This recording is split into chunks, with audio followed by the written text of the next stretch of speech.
예, 안녕하십니까. 방금 소개받은 LG경제연구원이라는 곳에 이근태라고 합니다. LG경제연구원에 대해서 들어보셨을지 잘 모르겠지만은, 기본적으로 이제, 저희 연구원에서는 LG를 위해서, LG가 앞으로 어떤 방향으로 나아갈까, 이런 것들을 연구하는 파트랑, 이제 좀 퍼블릭하게 공공 경제에 대한 분석을 통해서 국가 경제, 또 정책 방향 이런 것들이 지금 어떻게 기여할까 관련된 이런 분석들도 같이 하고 있습니다. 저희가 매주 LG 비즈니스 인사이트라고 해서 경제나 경영에 관련된 분석 글들을 매주 발간하고 있고요. 제가 이제 지난 6월인가 이 중국 감속 성장의 의미에 관한 글을 썼더니 지금 이제 저를 초청해 주셔서 이 얘기를 좀 더 자세히 듣고 싶다 이렇게 말씀을 하셔서 저도 이제 한번 얘기를 해볼까 하고 이제 강의 수락을 했는데 하고 나서 보니까 이게 그렇게 오랫동안 할 얘기는 아니더라고요. 시간이 2시간 이렇게 되는데 뭐 제가 하는 대로 좀 하겠습니다. 너무 질질 끌어도 재미가 없을 것 같고 해서 뭐 빨리 끝나면은 질문이라든지 뭐 어떤 궁금한 점 이런 것들을 좀 물어주시면은 제가 답변하도록 그렇게 하겠습니다. 저는 1993년도에 LG경제연구원에 들어와서 주로 이제 국내 실물 경제 전망, 세계 전망 이런 것들을 해왔고요. 지금 뭐 성장률 전망이라든지 이런 것들을 총괄하고 있습니다. 그래서 혹시 뭐 질문하실 때 꼭 이 내용이 아니더라도 우리 경제에 대해서 질문을 해주시면은 제가 아는 한도 내에서 아는 게 많지는 않지만 답변을 드리도록 하겠습니다. 제가 그러니까 중국 감속 성장의 의미라는 거를 쓰겠다고 생각을 한 이유는 그러니까 지금 사실 이런 질문들을 많이 받습니다. 제가 기자들하고도 통화를 많이 하는데 그래도 여러분들께서 그래도 그나마 중국이 커다란 인구와 경제 대국인 중국이 우리 옆에 있기 때문에 그래도 우리나라가 이만큼 버티고 있는 것이 아니냐 이런 질문들을 많이 받고요. 실제로 그렇게 생각하시는 분들을 많이 받습니다. 그래서 이제 앞으로 중국이 감속 성장을 하게 되면 우리나라는 정말 큰일 난 것이 아닌가 이런 질문들을 많이 해서 제가 좀 그동안 전망을 하면서도 계속 생각을 해왔는데 중국이 옆에 있어서 과연 우리한테 이익이었는가 이런 점부터 좀 의문이 들어서 그런 부분들부터 한번 좀 살펴보고 그리고 실제 중국이 감속 성장을 하게 되면 어떤 영향을 미칠 것인가 이런 방향들을 한번 좀 찾아보자 이렇게 생각을 해서 이제 글을 쓰게 되었고요.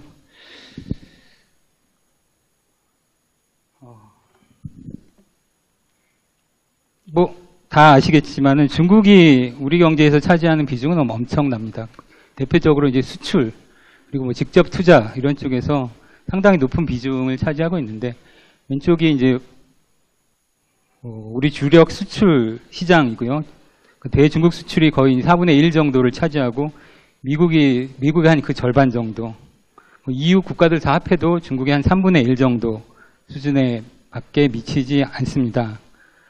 먼저 상품별로 보면은 이제 전기전자가 절반 이상으로 되게 많고요.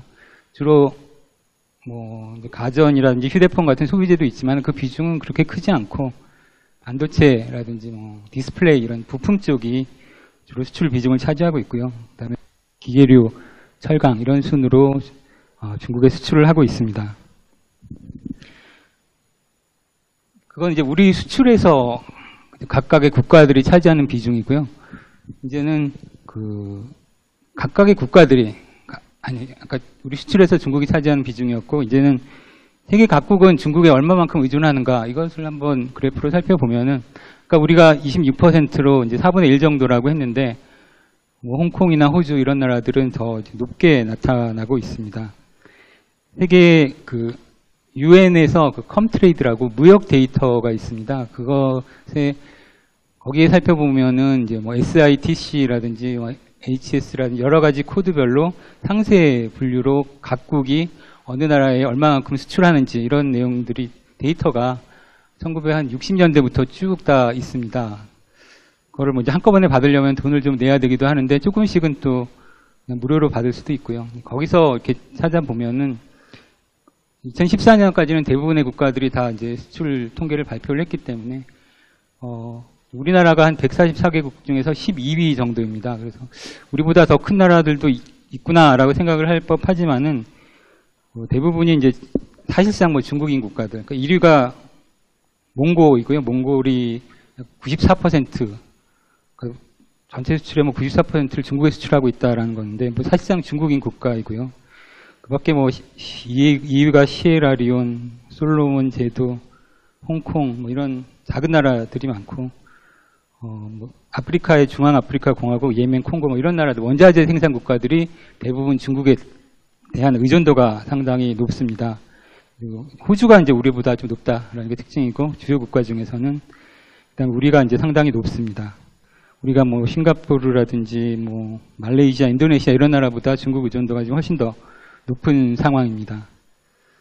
그리고 또 뭐 직접 투자도 우리가 이제 중국에 대한 직접 투자도 세계에서 두 번째인데, 통계상으로는 사실상 홍콩이 대부분을 차지하는데 다른 나라들이 홍콩을 경유해서 중국으로 들어가기 때문에 사실상의 어떤 정확한 통계는 알기 어렵지만은 그래도 우리는 뭐 상당히 직접 투자도 중국에 많이 하고 있다, 이렇게 볼 수가 있습니다.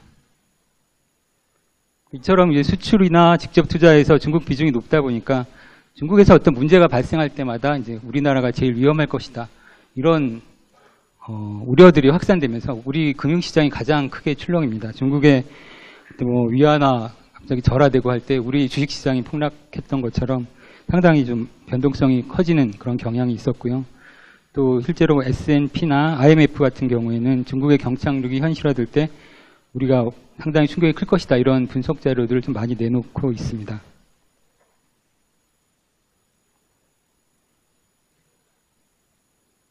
일단 중국 거는 뭐 많이들 아시겠지만은 중국이 왜 고성장하게 됐는가, 이거를 이제 간단하게 살펴보면은 저도 이쪽에 대해서 잘 알지는 못합니다.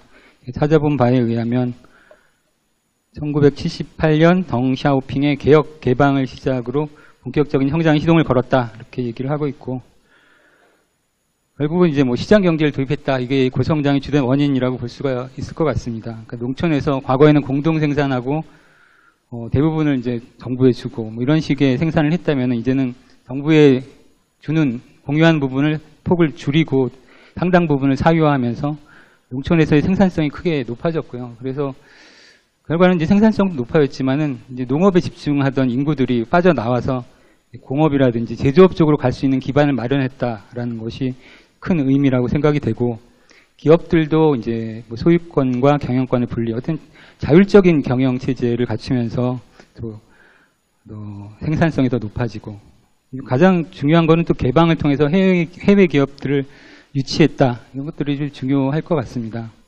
많은 국가들이 이제 중국처럼 성장하기 위해서 여러 가지 정책을 쓰고 있지만은 다 안 되겠지만은 특히 이제 개방을 통해서 해외 기업 유치하는 데 있어서 여러 가지 내부적인 반발이라든지 이런 것들 때문에 그런 것들이 잘 안 되는 것이 이제 고성장을 가져오는데 실패하는 주된 사례라고 생각이 되고, 또 정치적 불안도 있지만은 또 인프라 부족이라든지 뭐 여러 가지 또 내부의 어떤 인센티브, 자기 이기주의 뭐 이런 것들 때문에 개방이 잘 안 된다는 게 상당히 중요한 문제라고 생각이 되고요.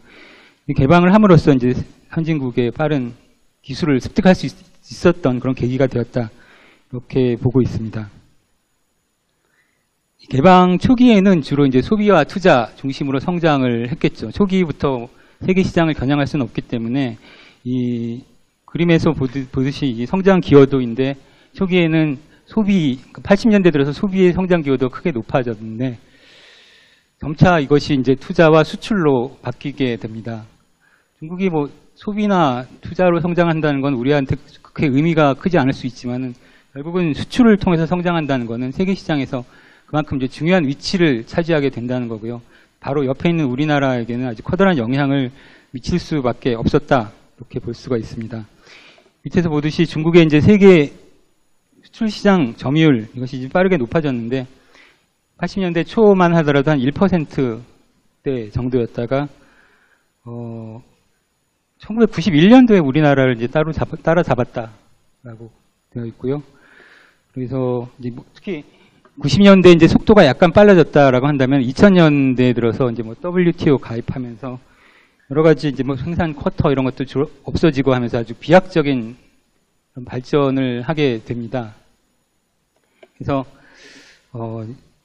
결국은 이제 90년대, 2000년대 가서는 수출이 소비보다 훨씬 더 높은 성장 기여도를 거의 절반 이상의 성장을 수출에 의해서 기여하게 되는 이런 수출 주도형 성장 국가가 되었고요. 투자도 사실 상당히 크게 이렇게 늘었는데 수출을 많이 하다 보니까 이제 중국이 결국은 앞으로도 계속 고성장할 것이다라는 기대로 중국의 이제 세계의 어떤 자본들이 집중되면서 중국이 세계의 공장화되는 과정에서 처럼 이제 투자가 2000년대 빠르게 늘었습니다. 지금 잘 아시다시피 이런 크게 늘어난 투자가 중국의 이제 골칫거리가 되고 있는 상황입니다. 그 중국 고성장의 의미를 한번 살펴보면은 일단은 단순히 중국이 이제 크게 성장하고 중국이 크게 성장하고 또 세계 경제에 차지하는 비중이 높아지니까 단순히 성장률에다 가중치만 곱해도 세계 경제 성장 기여도가 나오는데 그 수치 자체가 클 뿐 아니라 중국의 고성장은 결국은 이제 세계적으로 생산을 분산시키는 서로 잘할 수 있는 부분에 특화시켜서 글로벌 분업을 확대시켰다라는 의미를 가지고 있습니다. 그래서 이건 뭐 간단하게 그린 플로우 차트인데 주로 2000년대에 해당하는 겁니다. 2000년대 그 글로벌 금융위기 이전까지에 나타났던 현상들, 중국에서 이제 투자를 확대하고 생산성이 늘면서 생산이 늘어나서 이것이 이제 선진국의 수출이 되고요.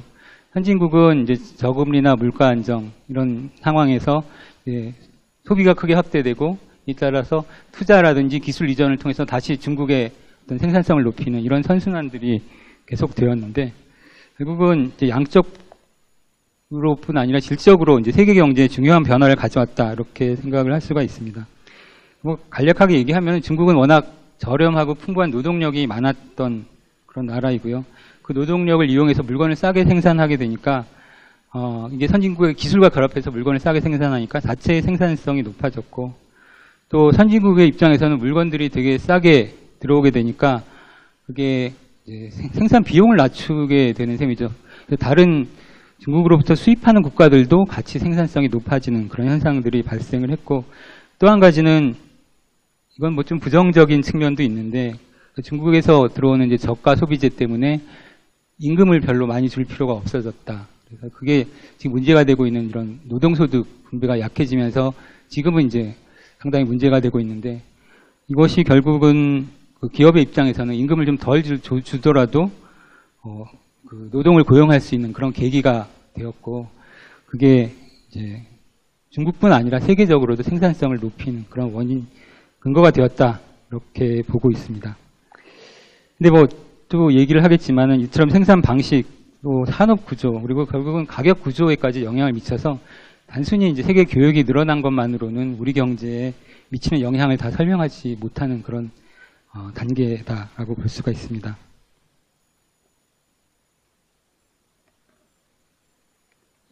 이거는 그 1950년대 이후 세계 경제 성장률 추이인데 그 2000년대만 하더라도 다시 1950년대 전후에 그 빠른 고성장 시대가 돌아왔다. 세계 경제의 초호황이다라는 상당히 좀 희망적인 그런 기대들이 많았던 것이 사실입니다. 1950년대부터 1970년대까지 세계 경제가 평균 약 그러니까 4.9% 성장했다라고 하는데 전쟁 후에 이런 복구 수요들 그동안에 전쟁에 투입했던 이런 자본들이 대거 이제 민간 쪽으로 몰려들면서 거기서 이제 생산이 엄청나게 빠르게 이루어졌고요. 또 전쟁 때 사람들이 누리지 못했던 이런 내구제품, 자동차, TV 이런 내구재들도 잔뜩 수요를 할 수가 있었고 특히 이때는 이제 일본과 독일이 세계의 일종의 공장 역할을 했다 이렇게 볼 수가 있습니다. 그런 것들이 꺾인 게 결국은 70년대 중반에 1, 2차 오일 쇼크 이후로 성장세가 꺾였는데 특히 선진국에서는 고령화 현상도 나타났고요. 또 오일 쇼크라는 게 결국 이제 원자재 제약이기 때문에 너무 빠르게 이런 제조업이 성장하다 보니까 원자재 가격이 크게 올라가는 그런 현상들 이런 것 때문에 이제 상당 기간 세계 경제가 3% 정도 초반 정도의 이제 성장세를 기록을 하다가 근데 사실 이 기간에도 또 세계 경제 또 적으로 성장한 그런 나라들이 있긴 있었는데 바로 그게 우리나라하고 뭐 닉스라고 불리는 그 네 마리 용들이 이 기간에 비교적 선전을 했지만은 뭐 일본이나 독일만큼의 이런 기여를 하기는 좀 어려웠겠죠. 그러다가 이제 중국이 전 세계 경제를 이끌어가는 역할을 하면서 다시 이제 세계 경제가 붐을 맞게 되는데 2003년에서 2007년 짧은 기간 동안에 거의 5% 가까운 성장을 했고요. 사실상 이제 1990년대 이후는 이렇게 올라가는 그런 흐름들이 이제 계속 나타나고 있었습니다. 그러니까 앞에 말씀드린 그런 이유로 인해서 중국이 세계 경제의 고성장을 이끌었고, 이때 세계 경제를 주도했던 건 뭐 역시 또 제조업이고요. 제조업이 늘어나면서 세계적으로 이제 아무래도 서비스업은 생산성 증가가 빠르지 않기 때문에 세계적으로 생산성이 늘어나고, 또 이제 생산 능력을 높이는 과정에서 자본 투자가 늘어나고, 더군다나 중국의 그 엄청난 인구들이 세계 시장에 유입되면서 노동도 늘어나고, 이런 여러 가지 요인들이 겹치면서 세계 경제가 이제 고성장을 하다가 뭐 뒤에는 뭐 다시 지금 아시다시피 좀 꺾이는 그런 상황이라고 볼 수가 있습니다.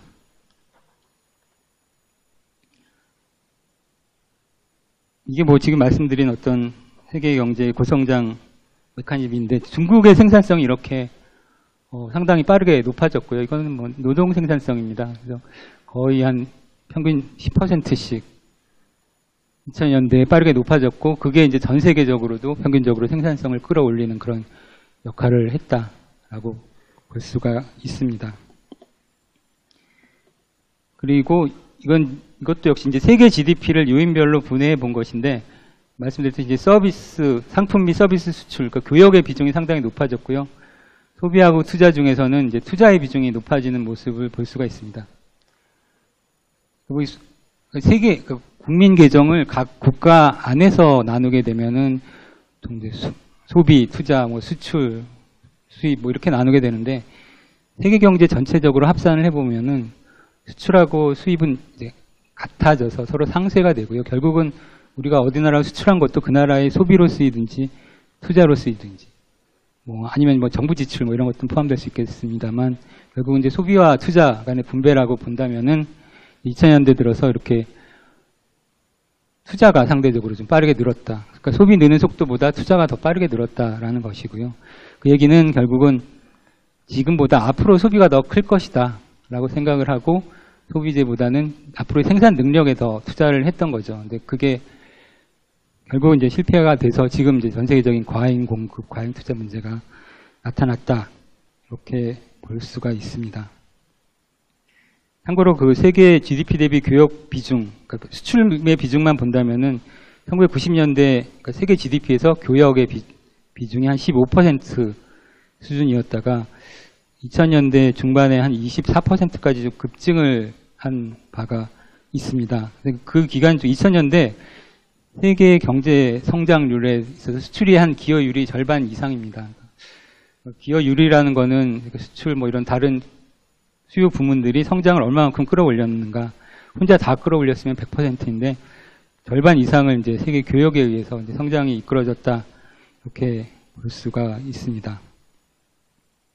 투자 증가율도 그림에 보시듯이 80년대 한 2.2%, 90년대 3.1%에서 2000년대 한 4.3%로 상당히 빠르게 늘었고요. 이 투자가 늘어나는 데서 핵심적인 역할을 한 게 결국 중국입니다. 중국의 이제 자체내도 투자를 엄청나게 늘렸을 뿐 아니라 세계적으로도 해외 외국인 투자가 집중되면서 중국이 이제 생산 기지화하게 되었다고 볼 수가 있습니다.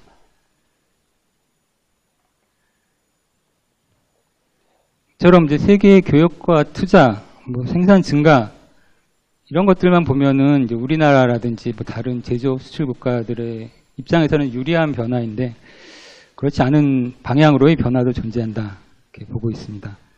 그러니까 대표적으로는 이제 세계의 어떤 가격 구조를 바꿨다라는 건데, 중국의 가격이 결국은 이제 수요와 공급에 의해서 결정되는데, 중국의 공급과 중국의 수요에 따라서 중국이 워낙 비중이 크기 때문에 세계의 상대 가격 체계가 바뀌었다, 이렇게 볼 수가 있습니다. 그래서 일단 제조업 부분에서는 중국이 워낙 싸게 생산을 하기 때문에 중국이 공급을 늘린 부분에서 경쟁이 확대되면서 가격 하락 압력이 커졌고요.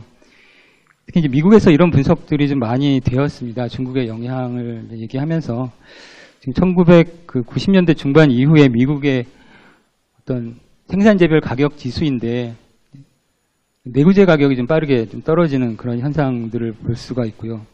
또 이제 비내구재, 의류와 같은 준내구재, 그것도 지금 내구재에 포함되어 있는데 이런 것들의 제품 가격 하락 압력이 좀 상당히 컸습니다. 그래서 그때 뭐 잘 아시는 분 아시겠지만 중국에 이제 대부분 중국에 가면 옷이 메이드 인 차이나였고요. 그런 것들이 뭐 이마트가 아니라 월마트 이런 데 상당히 좀 싸게 공급이 된 바가 있습니다. 최근에 이제 월마트에 가보면 중국제 의류는 별로 없고요. 이제 주로 중남미 쪽으로 지금 대부분의 국가들이 좀 바뀌었습니다. 뒤에도 말씀드리겠지만 이제 중국이 더 이상은 이제 의류나 이런 데에서 이제 강점을 가지지 못한다라는 건데 어쨌든 그 90년대, 2000년대까지 중국이 이런 내구재에 관련된 제조업 제품의 가격 체계를 바꾸었다. 결국은 이제 내구재 생산과 뒤에도 얘기하겠지만 가장 관련이 깊은 나라 중에 하나가 우리나라인데 우리나라의 수출의 대부분이 자동차, 가전 내구재고 아니면 내구재를 생산하기 위한 부품, 뭐 이런 중간재, 뭐 이런 쪽이기 때문에 이런 것들이 이제 우리한테 좀 타격을 줬다라고 볼 수가 있고요. 반면에 이제 중국의 수요가 빠르게 늘어난 부분은 원자재입니다. 원자재 가격은 2000년대 이후에 이렇게 좀 빠르게 폭등하는 그런 현상들을 보여왔습니다. 그래서 원유뿐 아니라 이제 철강이나 비철 금속, 농산물까지 가격이 좀 빠르게 확대되는 그런 모습들을 보였는데 이 부분에 대해서도 이게 이제 중국의 이게 왜 하필이면 뭐 2005년 이때 급증했는가 이런 것에 대한 연구들도 많이 있는 것 같은데 그 전까지는 이게 중국의 고성장이 계속될지를 잘 판단을 못하다가 계속 10% 이상씩 성장하다 보니까 앞으로도 지속될 것이다라는 기대 이런 것 때문에 유가가 폭등하기 시작했다 뭐 이런 분석도 있습니다. 그리고 농산물은 이제 중국 사람들이 이제 점점 생활 수준이 높아지니까 풍족하게 먹기 시작하고 특히 고기를 먹기 시작하면서 농산물 가격이 좀 많이 올라갔다라고 얘기를 하고 있습니다. 그 흔히 얘기할 때 이제 농산물을 그대로 농산물로 먹을 때랑 고기로 바꿔서 먹을 때 거의 8배 가까운 농산물이 든다라고 얘기를 하는데 그래서 이제 뭐 앞으로도 중국이 다 고기를 먹기 시작하면 세계적으로 큰 일이 날 것이다 이런 얘기가 뭐 지금까지도 계속되고 있습니다. 중국이 지금 이제 세계 석유 소비에서는 약 12% 정도 차지하고 있습니다. 미국이 20%로 1위인데 중국이 거의 12%로 2위를 차지하고 있고요. 다른 나라, 특히 유럽이라든지 선진국들은 이제 석유 소비가 계속 줄어드는데 절약을 하고 있는데 미국은 뭐 줄어들지 않지만 거의 이제 완만한 증가인데 유럽은 상당히 빨리 줄어들고 있고 중국이 아주 상당히 빠르게 석유 소비기를 늘리고 있다. 이런 것들이 지금도 이제 유가 원유 시장에서는 중요한 변수가 되고 있습니다. 그렇다면 이처럼 그 제조업 제품의 가격은 떨어뜨리고 원자재 가격을 높아지면서 나타나는 현상들이 결국은 국가 간의 교역적 조건을 바꾼다라는 것입니다. 이게 이제 2010년의 교역조건 지수입니다. 2010년의 교역조건 지수인데 2000년을 지금 100으로 했을 때이기 때문에 이 수치 자체가 앞에 100만 빼면은 그 2000년 대비 증가율이 되는 셈이죠. 보면은 이제 교역 조건이 좋아졌다라는 게 결국은 호주, 뭐 러시아, 사우디 이런 원자재 수출 국가들의 교역 조건들이 좋아졌고요. 교역 조건에 대해서 잘 모르실 수도 있을 것 같아서 교역 조건이라는 거는 이제 수입 가격분의 수출 가격이어서 한 나라가 그 상대적으로 수출을 할 때 얼마만큼 더 가격을 더 높게 받느냐, 수입할 때 얼마만큼 낮게 받느냐의 어떤 상대적인 비율이라고 할 수 있습니다. 결국은 호주라는 국가는 2000년에 수출 가격이 수입 가격이랑 같았다면은 2010년에는 거의 수입 가격은 그대로 있는데 수출 가격이 80% 가까이 늘어났다 이런 의미가 되는 거고요. 반대로 이제 우리나라가 이걸 찾아보다 보니까 가장 낮게 이 나라들이 총 상당히 좀 됐거든요. 100 몇 개 국가는 됐는데 교육 조건 악화가 가장 심했습니다. 그래서 이 지수가 우리나라가 57 정도, 그러니까 100에서 57이니까 절반 가까이 교육 조건이 악화됐다라는 것을 뜻합니다. 그러니까 우리나라는 여러 가지 현상들이 좀 겹쳤다 이렇게 볼 수가 있는데 아시겠지만 우리가 이제 전자, 부품, 반도체 이런 쪽에 생산을 주로 하는 국가인데 그 부분들은 생산성 상승이 빠르게 일어나기 때문에 많이 얘기하는 무어의 법칙이니 해가지고 2년마다 생산성이 2배가 되고 이런 얘기들이 있듯이 가격이 그만큼 좀 빨리 떨어지는 그런 측면들이 있었고요. 거기에 이제 또 우리나라의 원유 수입 비중은 세계적으로 높습니다. 우리가 자체적으로 많이 소비하는 건 아닌데 주로 이런 제조업의 비중이 높다 보니까 상대적으로 이제 원자재를 좀 많이 수입해서 우리가 원유가 안 나오기 때문에 이런 것들 많이 수입해서 제품을 생산하는 그런 구조이기 때문에 또 원유 의존 비중은 높고 이런 것들이 겹쳐서 우리나라의 교역 조건이 세계에서 좀 가장 크게 악화됐다 이렇게 볼 수가 있고요. 보시면은 유심히 보시면은 아시겠지만 이제 주로 이제 원자재 국가들이 이제 좋은 앞에 개선된 그런 파트에 들어 있고요. 인도, 브라질, 인도네시아, 인도는 아니지만은 이런 중남미, 아프리카 이런 국가들이 많고요. 선진국 중에서도 보면은 상대적으로 제조업 중심인 국가 그리고 원유 의존도가 높은 국가들, 일본, 독일 이런 나라들은 비교적 교육 조건이 그렇게 별로 안 좋아진. 일본도 많이 떨어졌는데 일본도 한 68 정도이고 독일은 거의 2분 한 100 가까운 96 정도 되고 선진국 중에서도 이제 영국이라든지 이런 나라들, 스위스 이런 나라들은 그래도 교육 조건이 버티고 있는 그런 모습이라고 볼 수가 있습니다.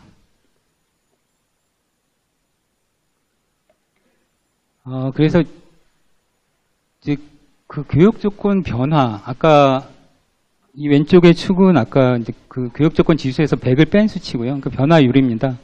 10년 평균 변화율이고 오른쪽에 이제 중국과의 수출 경합도 지수를 구해봤는데 경합도라는 거는 우리 제품이 중국과 그 상품 구조가 얼마나 비슷한가, 그 비중이 얼마나 비슷한가를 나타낸 건데 경합도 지수도 계산하는 방법이 여러 가지가 있습니다만 어쨌든 궁극적인 거는 우리랑 중국이랑 그 SITC 이건 4단위로 했기 때문에 4단위의 품목의 비중이 다 똑같다 그러면은 경합도가 거의 100이 되는 그런 개념입니다. 그래서 보면은 경합도가 높을수록 확실하게 교육 조건이 악화되는 그런 모습들이 상당히 이 정도면 뚜렷하게 나타난다 이렇게 볼 수가 있고요.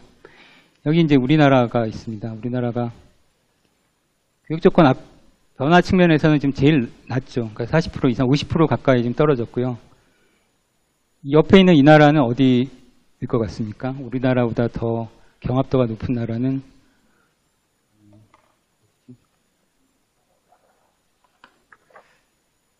이 나라는 홍콩이네요. 홍콩이고 이 경합도가 제일 작은 나라, 중국과 제일 작은 나라, 이 나라는 작으면서 교육 조건이 빠르게 늘어난 이 나라는 어디일 것 같습니까? 이 나라는 사우디입니다. 사우디고 여기 위에 변화 가장 좋았던 나라는 호주, 이런 식으로 되고 있습니다.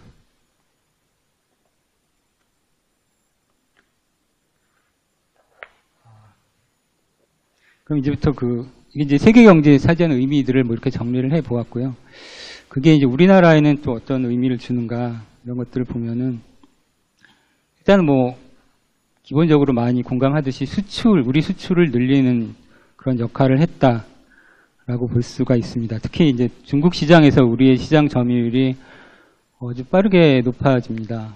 거의 2% 이러다가 2%까지 갔다가 10%대에서 이렇게 유지되는 그런 모습을 보이고 있는데 이 기간에 이제 대중 수출 증가율이 거의 매년 30%씩 급성장했습니다.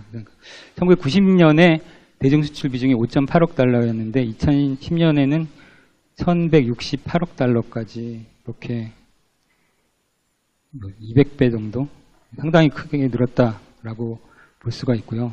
이 기간 중에 우리나라 전체 수출 증가 중에서 한 3분의 1 정도는 다 중국에 의한 것이다. 이렇게 볼 수가 있습니다.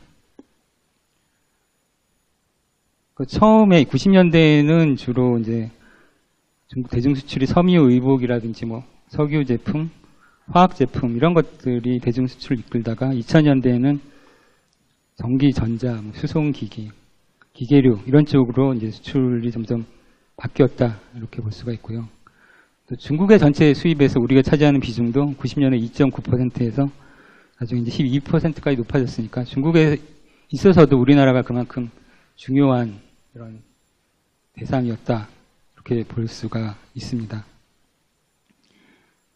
사실은 뭐 중국 이외에도 이제 브라질, 러시아, 인도 등 거대 개도국, 베트남, 인도네시아 등 아시아권 국가로의 수출 이것이 늘어난 것도 결국은 중국 효과다 이렇게 볼 수가 있습니다. 이에 따라서 우리나라의 어떤 GDP 대비 각수요 부분의 비중인데 수출의 비중이 좀 이렇게 빠르게 높아지는 그런 현상들을 볼 수가 있습니다.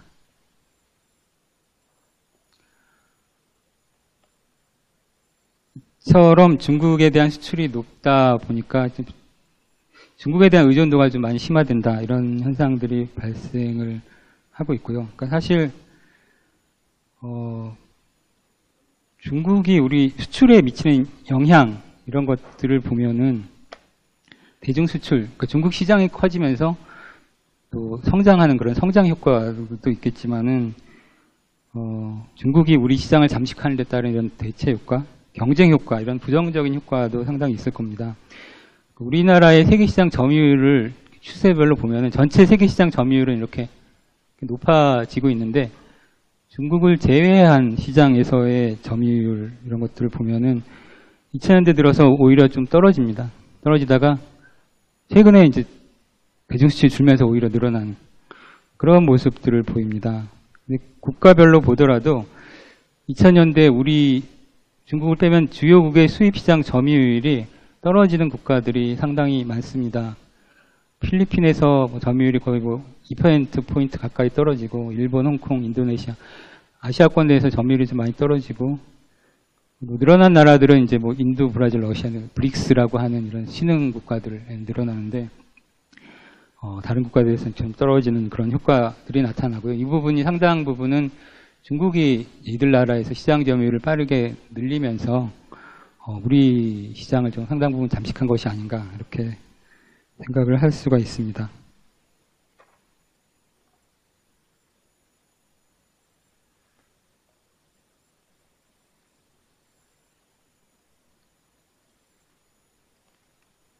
중국의 그 수출 구조도 바뀌게 되는데 사실 중국의 고성장이 우리한테 어떤 영향인가에 대한 이런 연구 자료들도 찾아보면 조금은 있습니다. 2000년대 들어서는 별로 없는데 1990년대 말이나 이런 경우에는 이제 중국 효과를 분석하면서 우리나라는 어떤 영향을 받았는가에 대한 페이퍼들이 좀 있는데 그때까지만 하더라도 우리는 이익이다 이런 분석들이 많이 있었습니다. 왜냐하면 이제 중국은 기술 수준이 낮고 또 노동 집약적인 소비재 부문의 수출에 그때까지 집중을 했고요.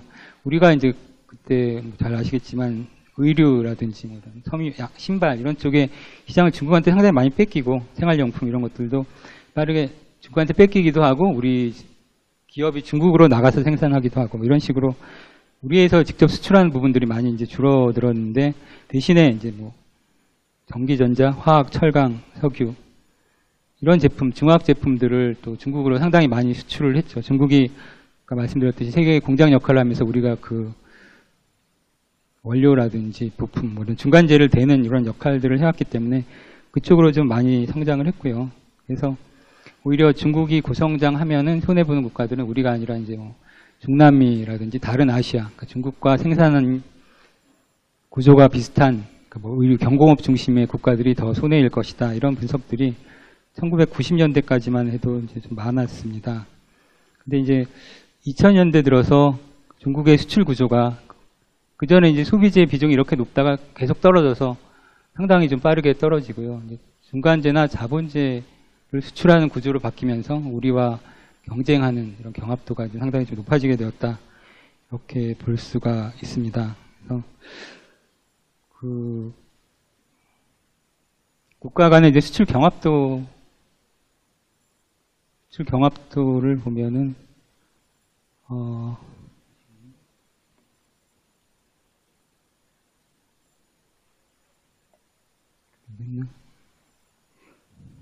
2010년에 우리가 이제 홍콩, 이탈리아 다음으로 대중 수출 경합도가 상당히 좀 높게 나타나고 있습니다.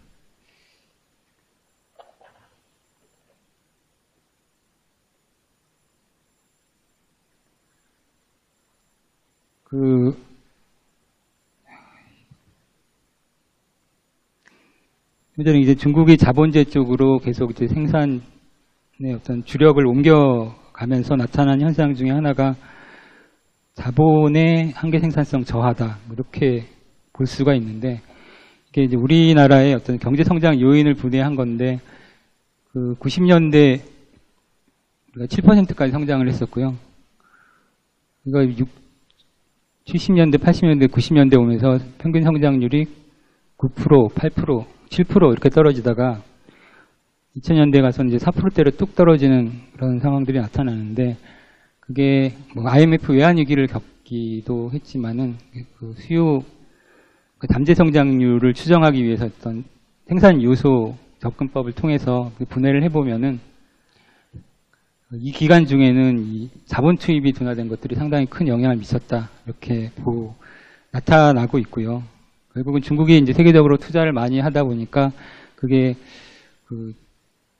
자본의 어떤 공급이 많이 넘쳐나면서 자본의 한계 생산, 한계 수익이 좀 떨어졌다, 이렇게 생각을 할 수가 있습니다. 그래서 우리가 뭐 그전처럼 많이 양적 확장 투자를 늘린다 하더라도 그게 잘 팔리지도 않고요. 중국과 경쟁하면서 더욱이 이제 세계적으로 이런 부분에 공급이 늘어나면서 가격은 좀 빠르게 떨어지고, 이런 여러 가지 측면들이 또 우리 경제에 있어서는 또 부정적인 요인으로 작용을 했다, 이렇게 볼 수가 있습니다.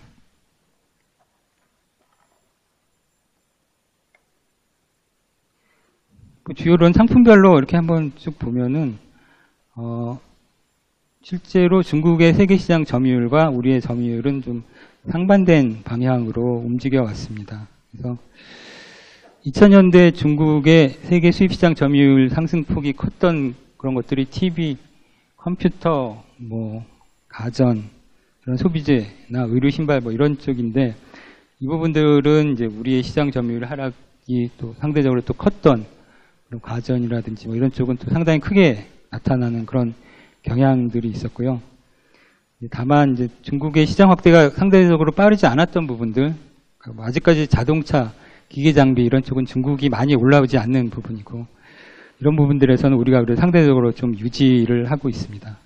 물론 이제 선박이나 통신기기 같은 경우는 두 나라 비중이 2000년대 또 같이 상승하기도 합니다. 그런 측면도 있는데, 전체적으로 보면은 중국의 점유율 변화와 우리의 점유율 변화의 상관관계가 마이너스 한 2 정도로 이렇게 부정적인 관계가 더 큰 것으로 이렇게 나타나고 있습니다.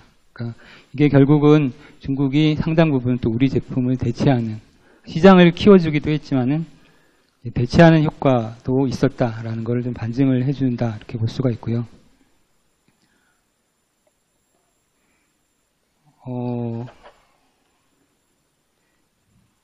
역사적으로 볼 때 우리가 이제 일본한테서 시장을 좀 많이 빼앗지 않았습니까? 그런 것들이 지금 이제 좀 반복되는 현상이다, 그렇게 볼 수가 있고요. 주로 이제 우리가 일본과의 관계를 얘기할 때 일본과 우리나라의 어떤 흐름이 20년의 시차를 두고 비슷하게 바뀐다, 뭐 이런 얘기들을 많이 하는데, 제가 얼마 전에 뭐 책도 쓴 게 있습니다. 일본 서점에 가시면 구할 수가 있고요.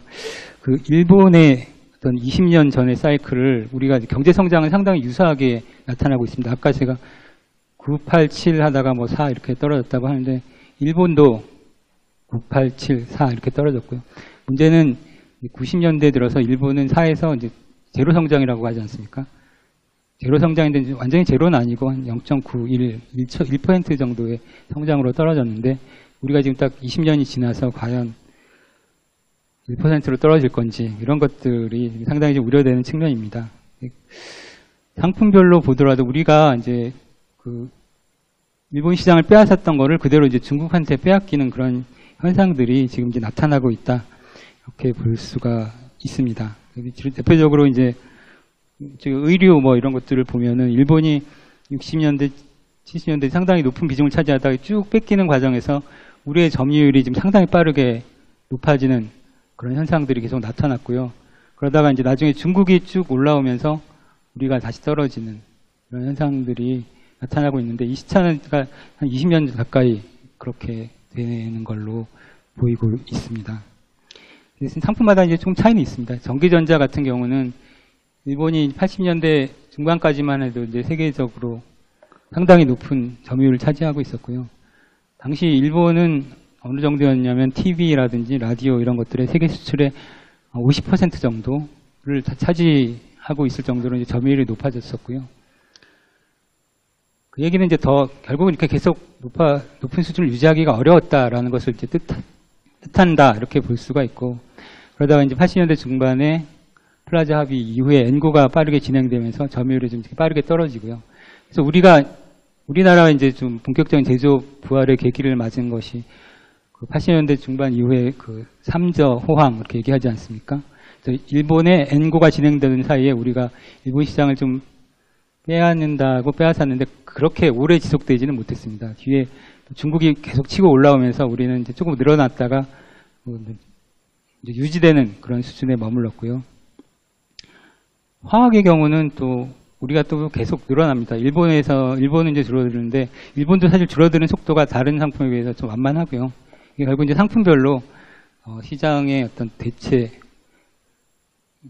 관계 이런 것들이 좀 다르다라는 걸 뜻하는데 일본이 뭐 대량 생산 물량 중심의 화학은 많이 뺏겼는데 또 특수 소재 뭐 이런 쪽으로 계속 개발을 하면서 어느 정도 버티고 있는 그런 단계이고, 선박은 그래도 일본이 떨어지는데도 우리는 상당히 중국과 같이 성장하는 또 그런 모습도 나타나고 있습니다. 그래서 최근에 이제 뭐 선박 구조 조정이 상당히 문제이긴 한데 그래도 아직도 여전히 우리가 선박에 있어서는 세계 1위의 어떤 수준이다 이런 얘기들을 많이 하고 있는데요. 뭐 앞으로 어떻게 될지 이런 것들은 상당히 불확실합니다. 그래서 이 얘기는 결국은 후발 개도국들이 더 따라오기 쉬운 산업부터 금방 뺏기게 된다. 뭐 이런 얘기고요. 의류나 전기전자는 사실은 우리가 그걸 통해서 빠르게 성장했지만은 또 뺏기기도 상당히 쉬운 그런 산업이고, 자동차나 기계, 선박 이런 쪽이 선진국도 아직도 비중을 유지하고 있고, 또 후발국에 의해서 잠식당하지 않는 그런 산업이다. 이렇게 볼 수가 있을 것 같습니다.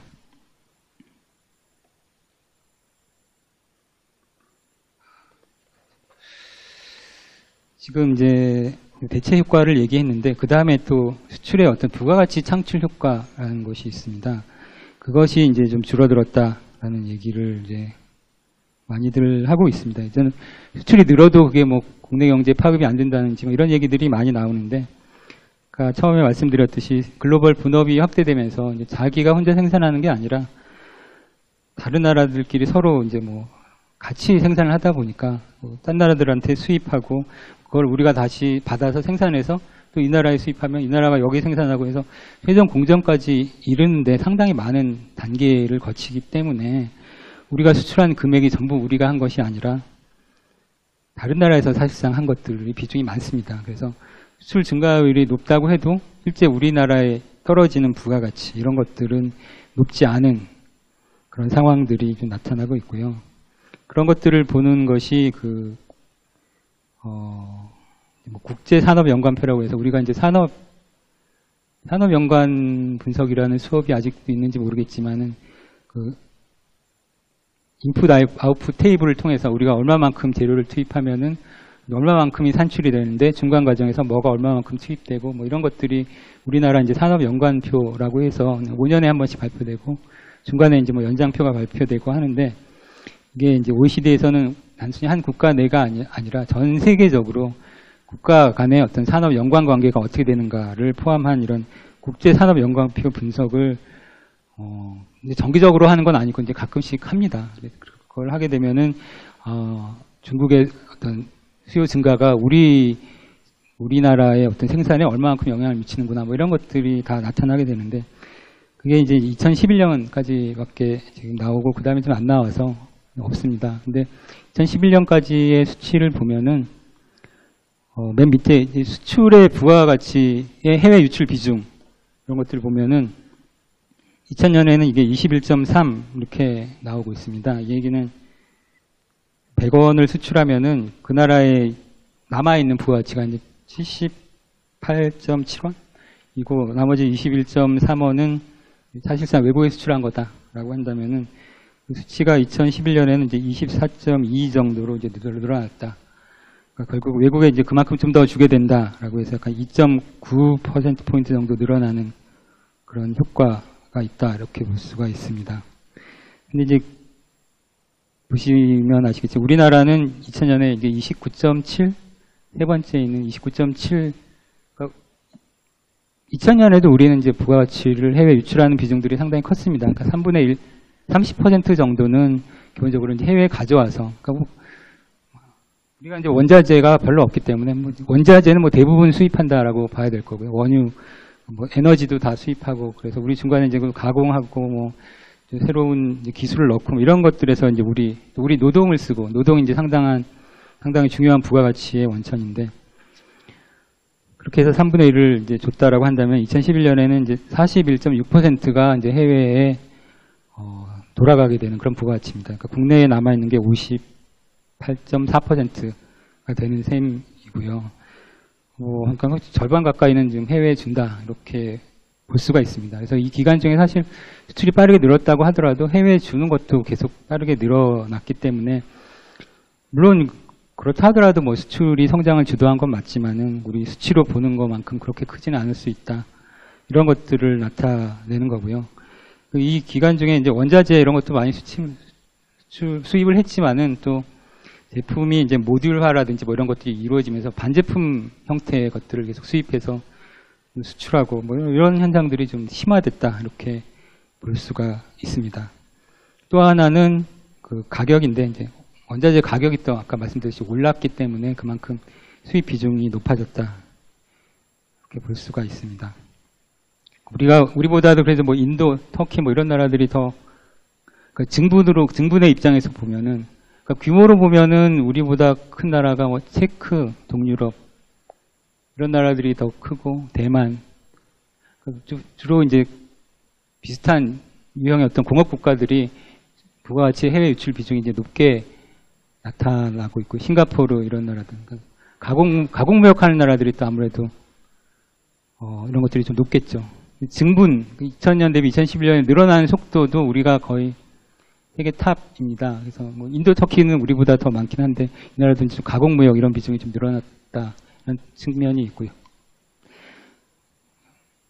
반대로 이제 오히려 해외 유출 비중이 줄어드는 뭐 그런 나라도 있습니다. 사우디 그런 원자재 생산 국가들, 브라질, 칠레 뭐 이런 국가들은 좀 해외 유출이 좀 줄어드는 그런 측면도 있다 이렇게 볼 수가 있는데, 평균적으로는 어쨌든 더 좀 많이 늘어났고 우리나라는 상당히 많이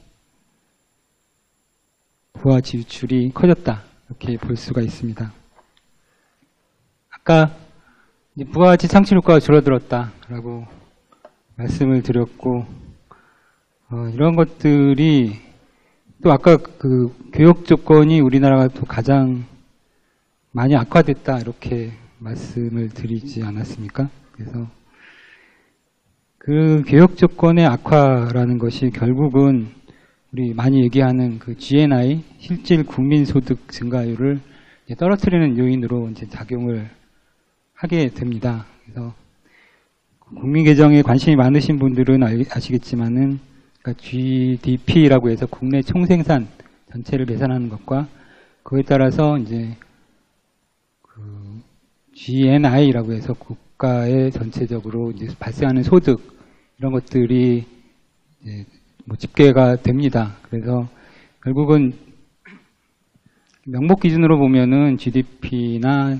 GNI나 뭐 크게 차이는 안 납니다. 왜냐하면 결국은 이제 그 차이가 뭐 해외 순수치 요소소득이라고 해서 우리나라 사람들이 외국에서 버는 것과 외국 사람이 우리에서 벌어들이는 것 이런 정도의 차이 정도인데, 실질 기준으로 보면은 이제 교역 조건의 악화 이런 것들이 사실상 우리나라의 부를 외국으로 유출시키는 그런 역할을 하게 됩니다. 그래서 똑같이 100만 원치를 생산을 하더라도 우리가 똑같이 100만 원치를 생산하더라도 외국에 수출할 때 그 파는 가격은 그대로인데 수입할 때 파는 가격이 크게 늘어난다라든지 뭐 이렇게 될 경우에는 또 반대로 수출할 때 파는 가격이 떨어진다라고 그럴 때는 결국은 그 물량 기준으로 보면 우리가 생산한 것은 똑같지만은 실제 수출할 때 가격을 그만큼 적게 받기 때문에 그 국민계정상에 나타나는 그런 실질 무역 손익 부분 그 부분이 이제 마이너스가 되면서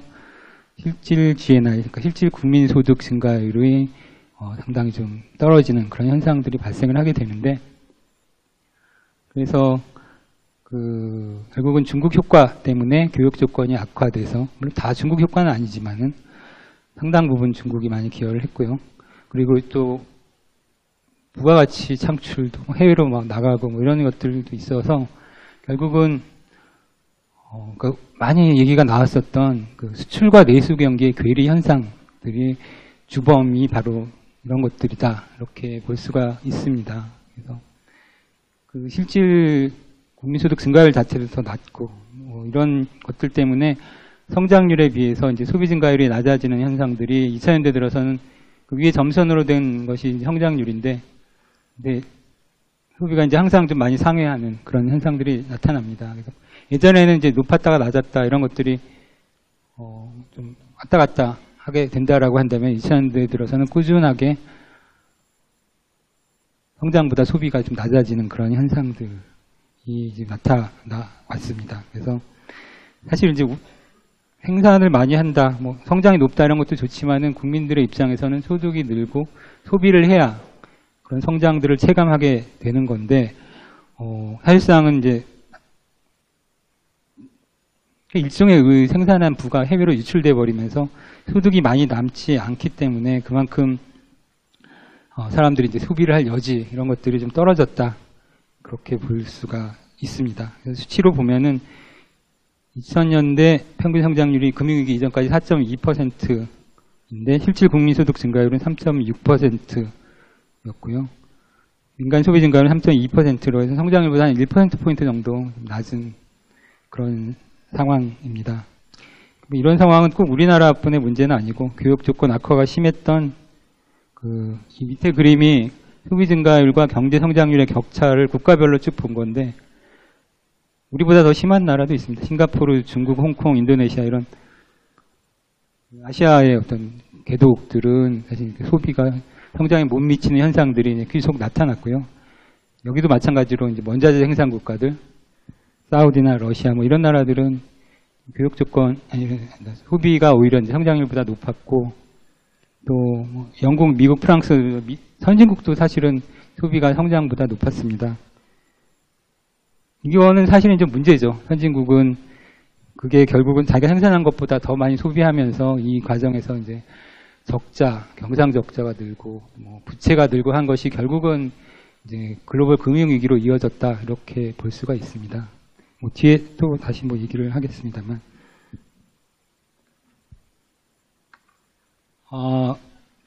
기업 수익성도 떨어졌습니다. 이 부분을 잘 모르시는 분들도 많이 있을 것 같은데, 이 데이터는 그 세계 주요 글로벌 기업들을 중심으로 약 매출액 기준 상위 2,000개 기업의 어떤 매출액 증가율이라든지 또 뭐 수익 증가율 같은 통계를 그려본 것이어서 사실 뭐 모든 기업들을 다 이제 커버하지는 못합니다. 그래서 수치가 좀 완전하다라고는 볼 수가 없는데 주요 글로벌 기업들 기준으로 이렇게 보면은 보시다시피 미국과 같은 선진국은 이게 수치가 2000년대 들어서도 별로 안 떨어지고 약간 이제 상향하는 그런 흐름을 보였다라고 본다면은 중국이나 신흥국, 우리나라는 이게 좀 수익률이 좀 많이 떨어집니다. 그러니까 수익률 자체가 미국이나 이런 나라보다 우리가 낮을 뿐 아니라 격차도 이제 계속 확대되는 그런 모습이다 이렇게 볼 수가 있고요. 미국은 유지되고 선진국도 유럽이나 이런 국가들도 대부분 유지가 됩니다. 그래서 선진국 평균으로 보더라도 이 점선인데 뭐 크게 떨어지지 않는 그런 모습을 보인다라고 한다면은 이게 결국은 이게 이제 매출액 대비 이익의 비중입니다. 매출액 영업이익률인데 중국과 같은 이런 나라들은 영업이익률이 빠르게 떨어졌지만은 또 한편으로는 매출 증가율이 엄청나게 높았다 이렇게 볼 수가 있고요. 그래서 매출액 대비 이익률은 떨어졌지만은 매출액이 워낙 크게 증가하다 보니까 이익은 좀 유지되는 그런 현상들이 나타났다라고 볼 수가 있는데 우리도 매출 증가율이 2000년대는 많이 높아졌지만은 이익률 떨어진 이런 효과들로 인해서 중국만큼 큰 수혜를 보지는 못했다 이렇게 볼 수가 있고요. 그렇게 된 이유가 결국은 비슷한 산업에서 그러니까 수요라는 것들은 단기간에 좀 어느 정도 제한되어 있다, 비중이 정해져 있다라고 한다면은 중국이라든지 우리나라라든지 비슷한 국가들의 기업끼리 비슷한 부분에서 경쟁을 하다 보니까 그게 결국은 가격이 떨어진다든지 시장을 나눠 갖는 파이가 줄어든다든지 이런 이유로 인해서 기업의 수익성을 떨어뜨리는 요인이 되었다. 이렇게 생각을 할 수가 있습니다. 물론 또 여기도 말씀드렸지만 원자재 가격 비중, 원자재 가격이 높아진 점도 수익성 저하에 기여를 했는데 상대적으로 원자재 의존도가 또 개도국 국가들이 원자재를 의존도가 상당히 많이 높기 때문에 선진국은 이제 고부가가치라든지 기술이라든지 아니면 뭐 서비스 쪽, 뭐 소프트웨어나 이런 뭐 디자인이나 이런 쪽의 부가가치가 높기 때문에 원자재 가격의 영향을 적게 받는데 또 우리나라들은 또 원자재 가격의 영향을 좀 크게 받는 그런 원인도 우리 기업들의 어떤 수익성을 떨어뜨리는 요인이 되었다라고 볼 수가 있습니다. 그래서 중국 고성장이 우리 경제에 미친 영향을 딱 요약을 해보면은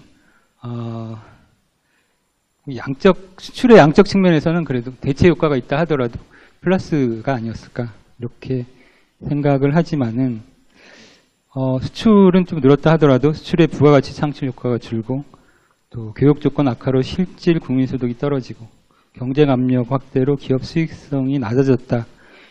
이런 점들을 고려하면은 과연 중국의 성장이 우리 성장에 플러스였는지는 단정하기 어렵다. 이걸 딱 얼마다라고 계산할 수 있었으면 좋겠지만 계산할 방법도 없고 계산한다 하더라도 뭐 정확하다고 볼 수는 없고요.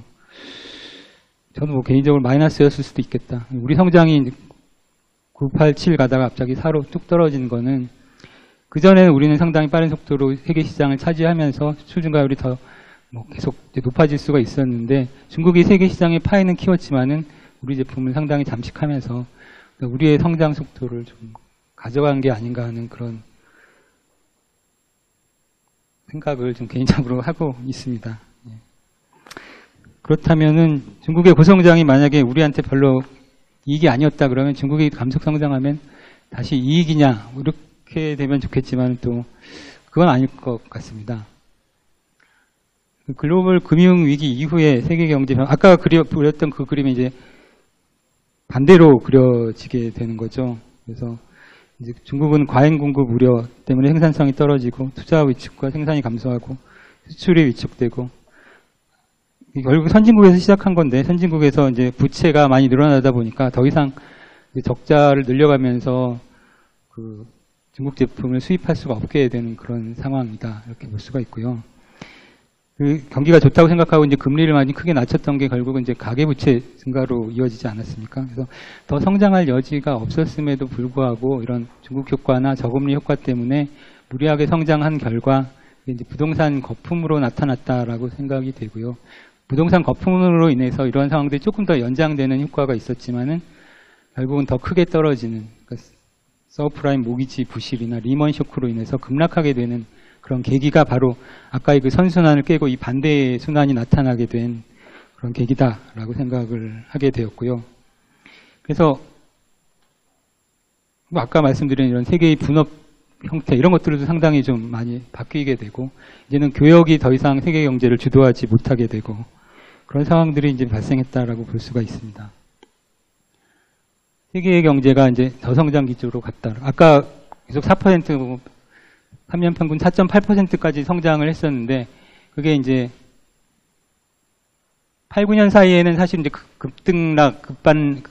급락과 급등 이게 반복이 돼서 이제 정확한 수치라고 볼 수가 없고 2012년부터 나타난 이런 수치들이 세계 경제의 어떤 새로운 균형이다 이렇게 볼 수가 있을 것 같은데 2012년부터 이제 세계 경제 성장률이 계속 3%대 초반을 계속 유지를 해왔습니다. 근데 이렇게까지 유지되는 것도 사실은 유례가 없습니다. 성장률이 상당히 그 등락폭이 큰데 거의 여기 고착돼서 터널에서 갇혀있는 모습을 보여왔다 이렇게 볼 수가 있고요.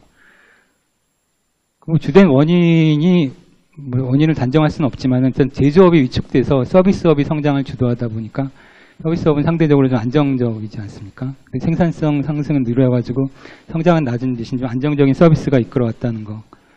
그리고 이제 떨어질만 하면 글로벌 정부가 어떤 재정 부양책을 쓰고 나중에 이제 재정 부양책이 한계에 이르러서 뭐 유럽 재정 위기, 뭐 미국 부채 위기로 이어지니까 그 다음에 통화 정책, 제로 금리와 양적 완화, 그리고 나가서는 지금 마이너스 금리까지 쓰고 있고 이런 정책들로 인해서 이렇게 유지를 해왔는데 그나마 앞으로는 좀 더 좀 떨어질 것으로 정책 효과도 좀 약해지고 해서 다 떨어질 가능성이 크다. 뭐 이렇게 저희는 보고 있습니다.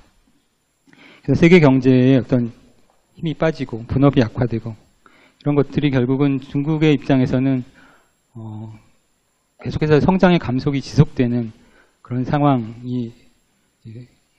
의미한다 이렇게 볼 수가 있습니다. 그래서 중국이 중국 경제 성장 추이인데 2000년대 중반에 뭐 거의 10%, 12%, 13% 가까이 뭐 이렇게 올라가서 상당히 높은 성장세를 유지를 해왔었는데 주된 것이 이제 말씀드렸듯이 수출과 투자라고 볼 수가 있는데 수출이 잘 됐기 때문에 사실은 이제 투자가 잘 된 거죠.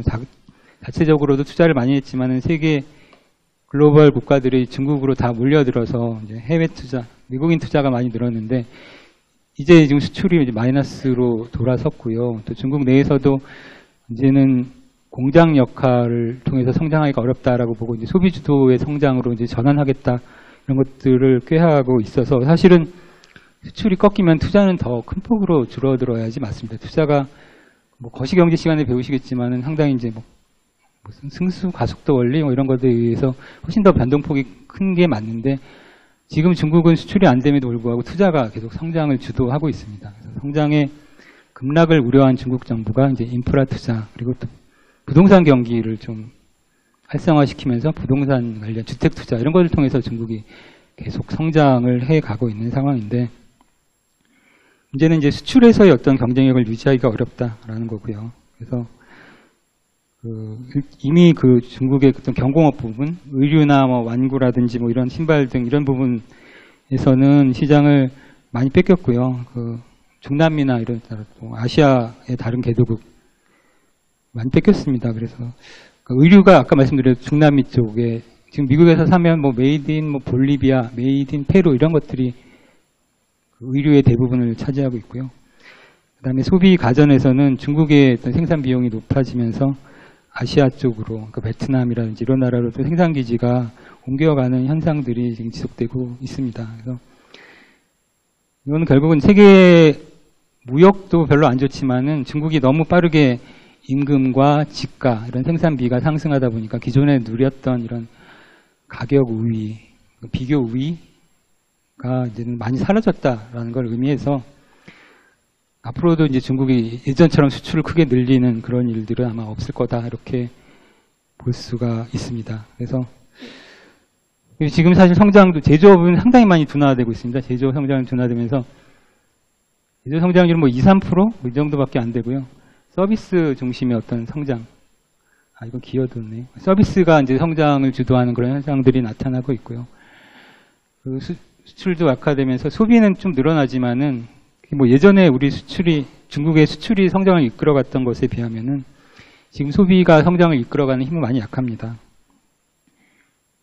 2000년대에 중국의 수출이 성장 기여도가 아까 이제 기여율이 절반을 넘었다 그랬는데 아까 5.4%포인트라고 하는데요. 그러니까 10%의 절반 가까이가 수출이 기여했다면 지금 소비의 성장 기여도는 한 3% 정도밖에 되지 않습니다. 그래서 소비라는 게 단기에 이렇게 확 늘 수 있는 그런 성질의 것이 아니니까 수출은 뭐 세계 시장을 상대로 시장만 개척하면 단기에 확 늘 수가 있고 사실 그런 식으로 이제 중국이나 우리나라도 다 성장을 했지만은 소비가 단기에 늘어난 국가는 없습니다. 단기에 늘어난다고 하는 건 주로 대부분이 이제 거품이라든지 이런 걸로 이어져서 확 꺾이는, 우리 2003년에 뭐 카드 사태라든지 또 주택 200만 호 건립이라고 해서 3조 호황이 끝나고 1980년대 말 90년대 그때 이제 주택이랑 소비가 경기를 이끌었다가 나중에 과소비 문제로 또 확 꺾이고 이런 부작용들이 많은 경우는 있어도 꾸준하게 소비가 단계에 많이 꾸준하게 많이 늘기는 상당히 어렵다 이렇게 볼 수가 있고요. 그래서 중국이 이제 내수주도 성장을 계속 계획을 하고 있지만은 결국 문제는 이 수출하고 투자가 떨어지는 그 힘을 소비가 이제 받쳐줄 때까지 상당 그 기간 중에 어느 정도 어떻게 하면 경착륙을 피하면서 완만하게 성장세를 유지할까 이게 관건인데 투자가 없다면은 경착륙은 사실 불가피하고요. 그래서 투자를 가지고 이제 중국 정부가 계속 어떻게든 이제 연착륙을 시도하고 있는 그런 상황이다 이렇게 볼 수가 있습니다. 근데 문제는 그렇게 되면서 그 과정에서 결국은 이제 지금 중국에 대한 가장 우려의 시선이 이제 부채 문제이지 않습니까? 뭐 지방정부 부채 문제에서 지금 이제 기업 부채 이런 것들이 많이 빠르게 늘어나고 있는데 사실은 투자라는 거는 최종 소비는 아니지 않습니까? 최종 수요는 결국은 소비인데 투자라는 건 이제 소비를 하기 위해서 이제 생산 능력을 맞추는 거고요. 소비가 잘 안 되는데 생산 능력만 많이 만들어지게 되면은 결국은 나중에 그 생산 능력에서 나온 것들이 다 수요되지 못하기 때문에 그 생산 능력에 투자한 사람들은 망하게 되겠죠. 그만큼 투자를 했는데 가치가 창출되지 못하니까. 그래서 지금 기업 투자는 이미 상당히 많이 꺾였고요. 중국 기업 투자는 거의 제로 수준으로 많이 떨어졌는데 정부 투자를 중심으로 해서 투자가 지금 계속되고 있는데 중국 정부가 이제 상대적으로 그래도 자산의 규모가 상당히 많고요. 중국이 이제 사회주의 국가이기 때문에 사실은 국가의 토지라든지 대부분 자산이 사실상 그건 이제 개념적으로 중국 것이기 때문에 그런 것들이 이제 중국이 지금 인프라 투자를 많이 해도 어느 정도는 버틸 것이다라는 그런 이제 판단을 하게 하지만은 그렇다 하더라도 지금 나중에 최종 수요가 안 되는데 계속해서 이렇게 투자를 한다는 게 나중에 지방 정부 부채라든지 이런 문제들이 나중에 언젠가 불거질 우려가 있고 특히 불거질 것이다라고 외부에서 생각하는 거, 그 시점이 상당히 위험하다라고 볼 수가 있습니다. 이게 뭐 당장에 나타날 건 아니지만은 향후 몇 년 내에는 뭐 나타날 수도 있지 않을까 그렇게 생각을 하고 있고요. 그래서 어쨌든 경착륙 리스크도 있고 해서 중국은 앞으로 좀 계속 감속 성장을 할 것이다 이렇게 예상을 하고 있습니다. 그러면 중국이 감속 성장을 하면 우리한테는 아까 말씀드렸듯이 긍정적인 측면도 있습니다. 교육 조건이 지금 개선되고 있습니다. 교육 조건이 개선되면서 유가가 이제 사실 떨어진 거 그게 이제 큰 영향을 미쳤는데 중국의 수요가 별로 안 된다라고 생각하니까 유가가 지금 급락을 하지 않았습니까? 물론 이제 뭐 셰일 오일 생산 효과도 있긴 한데 그러면서 이제 실질 국민 소득이 이게 뭐 2000년대 보면 이 빨간 선으로 된 이 선이 GDP를 대부분 하회했다라고 이렇게 볼 수가 있는데 지금 엄청나게 실질 국민 소득 증가율이 높습니다. 그래서 작년엔 거의 6% 가까이 성장이 2% 되었는데 실질 국민 소득 증가율이 이제 상당히 좀 높았고요. 그래서 이런 것들은 긍정적인 효과다. 그러면 이제 소비가 잘 돼야 되는데 사실 이제 소비는 잘 안 되고 있지 않습니까? 그런 것들이 이제 사실 문제인 거죠. 그러니까 실질 국민소득이 늘었음에도 불구하고 소비 성향은 지금 역대 최저 수준으로 떨어지고 있는데 결국 노후에 대한 불안 이런 것들, 그러니까 성장이 갑자기 떨어지니까 앞으로 이제 소득을 벌지 못할 것이다라는 생각 때문에 라이프 사이클 가설에 의하면 평생 소비와 평생 소득을 조정하는 과정에서 소비 성향이 좀 빠르게 좀 떨어지고 있고요. 그동안에 이제 은퇴 연령층은 이제 노후 대비 자산으로 부동산이나 뭐 금융자산, 대부분 부동산인데 그것을 갖고 있었는데 갑자기 부동산 대세 상승 신화가 꺾이고 금리가 떨어지고 월세도 별로 안 나오고 금융자산도 이자가 별로 안 되고 하니까 다시 이제 라이프 사이클을 조정해서 지금 다시 은퇴 연령층이 어떻게든 시장에 남아서 생산을 하려고 하고 소비를 줄이고 이런 현상 때문에 실질 국민소득이 늘어도 소비가 좀 잘 안 되고 있다라는 말씀이고요. 아까 말씀드렸지만 세계 다른 중국을 제외한 시장에서는 점유율이 또 수폭 높아지고 있습니다. 최근에 베트남, 호주, 중국 이런 대부분 많은 국가에서 점유율이 다시 좀 높아지는 그런 측면들이 있고요. 근데 뭐 워낙 세계 교역이 위축되다 보니까 점유율 높여지는 효과가 지금 별로 안 나타나서 그렇지 이런 긍정적인 측면도 있다. 그리고 이게 어떤 중국의 그 어떤 임금이라든지 집가 등의 비교 우위 이런 것들이 많이 줄어든 결과일 수도 있다. 이렇게 생각을 하고 있습니다.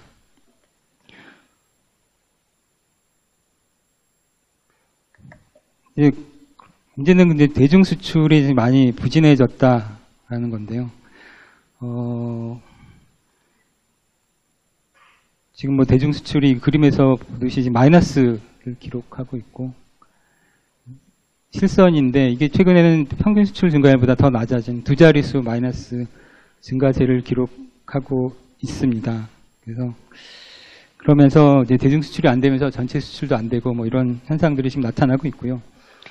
다만 이제 순수하게 대중 수출이 줄어드는 데 따라서 우리의 어떤 수출이 줄고 성장이 둔화되는 효과 이런 것들은 4분의 1의 비중보다는 좀 작을 것이다 이렇게 보고 있는데 아까 말씀드린 국제산업연관표 분석에 따르면은 우리나라의 2011년 기준이었으면 옛날 거긴 한데 우리나라의 대중 수출 중에서 중국이 자국 소비에 차지하는 비중, 소비에 사용하는 비중은 16.8%, 한 6분의 1 정도밖에 되지 않고요. 투자에 사용하는 비중이 한 20%고 수출에 사용하는 비중이 약 63%입니다. 그래서 일단 63%가 중간재 수출이네요. 근데 그 중간재도 또 중국의 이제 중간재를 63% 수출하는데 그 중간재 중에서 또 80%는 해외로 나간다 이렇게 그 산업연관표에서 되어 있고요. 20%는 또 중국에 남아 있고 뭐 이런 것들을 다 고려를 해 보면은 그리고 또 투자에 들어가는 거는 사실 또 중국 생산만은 아니니까 또 해외로 갈 수 있기 때문에 이런 것들을 다 고려해 보면 한 60% 이상은 사실 중국을 거쳐서 해외에서 소비된다 이렇게 볼 수가 있습니다. 그래서 이런 것들을 적용해 볼 때 중국의 성장이 1% 낮아질 때 우리 성장에 미치는 영향은 0.06%다. 그래서 사실상 직접적인 이런 수출의 효과 이런 것들은 그렇게 크지는 않습니다. 우리가 그냥 우려하는 것보다. 근데 문제는 그렇다고 해서 이제 안심할 수 있는 건 아니다라는 거고요. 중국의 수출 둔화는 결국은 아까 말씀드렸듯이 세계적인 이런 교역 둔화, 글로벌 분업의 약화와 연관이 되어 있습니다. 일방향의 연관이 아니라 서로 중국이 안 되니까 세계가 안 되고 세계가 안 되니까 중국이 안 되고 이런 것과 같이 맞물려 있기 때문에 이제는 이제 수출이 우리 성장을 주도하기가 좀 상당히 좀 어려워졌다 이렇게 볼 수가 있습니다. 그리고 아까 말씀드린 중국을 거쳐서 이제 세계로 수출하는 그런 부분이 많기 때문에 문제가 안 된다라고 했는데 단기적으로는 우리 생산 구조가 중국에 지금 기지들이 다 마련되어 있고요. 이거를 다른 기지로 옮기는 데서 비용이 상당합니다. 중국에서 시장 생산 기지를 함부로 좀 철수하기도 어렵게 그렇게 되어 있어서 지금 뭐 베트남이라든지 다른 나라로 생산 기지를 옮기려고 하는데 그 과정이 좀 상당히 많은 시간이 걸릴 것으로 예상이 되고 있고요. 가공 무역이 많이 줄었는데 거의 50% 가까이 되다가 이제 줄었지만 아직도 30% 가까운 비중을 차지하고 있어서 조정 과정에서의 어떤 우리 수출의 차질 이런 것들이 뭐 불가피하다 이렇게 볼 수가 있고요.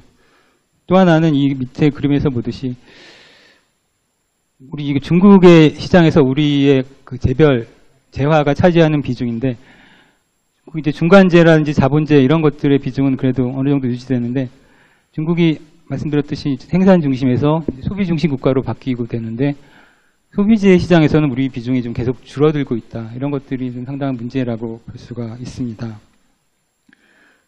물론 이제 우리가 이제 생산 기지 자체를 중국으로 옮겨서 생산하는 건 뭐 자동차 이런 것들은 중국에서 많이 생산하니까 그런 측면도 있지만은 중국 내에서 이런 다른 선진국 기업에 있어서 경쟁에서 지금 상당히 좀 취약한 모습을 좀 보이고 있습니다.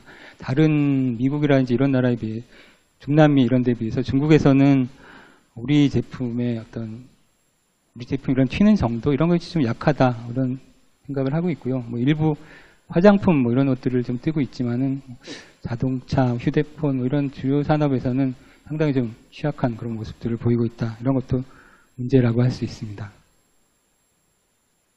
그래서 이제 결국은 중국의 감속 성장이다.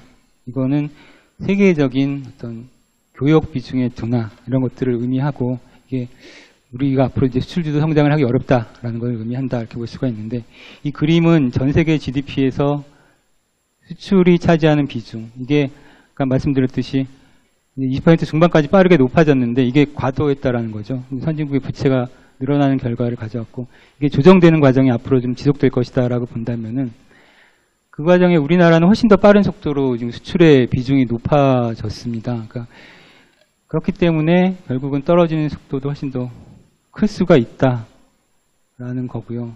그래서 앞으로도 이게 뭐 어느 정도가 적정한 그러니까 교육이 어느 정도를 차지하는 게 적정한지는 잘 모르겠지만은 세계적으로 서비스 비중이 많이 늘고 있지 않습니까? 그리고 그런 것들을 서비스라는 건 교육 자체가 좀 어려운 그런 품목들이기 때문에 세계 교육 비중의 뭐 균형점은 알 수 없지만은 어쨌든 빠르게 높아진 부분들이 조정되는 과정은 조금 더 지속될 수 있을 것이다. 이렇게 보고 있습니다. 그 중국의 감속이 세계의 어떤 교육 위주의 성장을 못하게 하는 그런 요인인데다가 또 하나 대칭적이지 못한 건 지금은 이제 중국이 상당히 우리와 비슷한 경쟁력을 갖추고 있다라는 점이고요. 또 중국이 감속한다고 해서 아까 말씀드린 대로 뭐 그 노동집약적 산업에서는 그러니까 뭐 지가가 비싸지고 또 임금이 높아져서 그런 산업에서는 이제 힘이 좀 떨어질 수가 있겠지만은 그동안 중국이 뭐 잘 아시겠지만 워낙 대규모 투자들을 많이 한 상황이고 또 최근에는 또 기술 개발에서도 좋은 성과들을 거두고 있기 때문에 이제는 뭐 생산비 차이가 아니더라도 우리랑 직접적으로 경쟁해도 손색이 없는 그런 산업들이 이제 상당히 많고요. 이게 중국의 어떤 수입 규모, 예전에 수입 규모 이런 것들을 보면은 한참 수입하다 2000년대 중반에 이제 그 전까지 가전 이런 것들을 많이 수입하다가 중국의 이제 가전 생산, 뭐 화웨이라든지 뭐 이런 하이얼 이런 기업들이 이제 가전 생산을 많이 하면서 수입을 안 하고 이제 자체 생산으로 충당을 했듯이 소재 이런 것들도 지금 철강이나 화학 이런 것들은 중국이 생산 과잉을 우려할 정도로 지금 시설을 많이 갖춰 놓은 상황에서 거기서 이제 물량이 쏟아져 나오면서 그 부분에 이제 경쟁력을 갖추고 있고 이제는 반도체 이런 것들은 아직 우리가 유지되고 있지만 앞으로 반도체나 디스플레이 같은 첨단 부품에서도 중국에 점점 이제 빼앗기지 않을까 이런 우려를 할 수밖에 없는 상황이고요. 특히 미래 산업에 있어서 중국이 상당히 좀 많이 투자를 하고 있어서 뭐 태양광, 전기차 이런 쪽은 우리보다도 더 높은 이런 경쟁력을 갖췄다 이렇게 얘기를 하고 있기 때문에 앞으로 이제 이런 첨단 산업이라든지 자본집약적 산업 부분에서 중국과의 경쟁이 상당히 치열해질 것으로 우려가 되고 있습니다.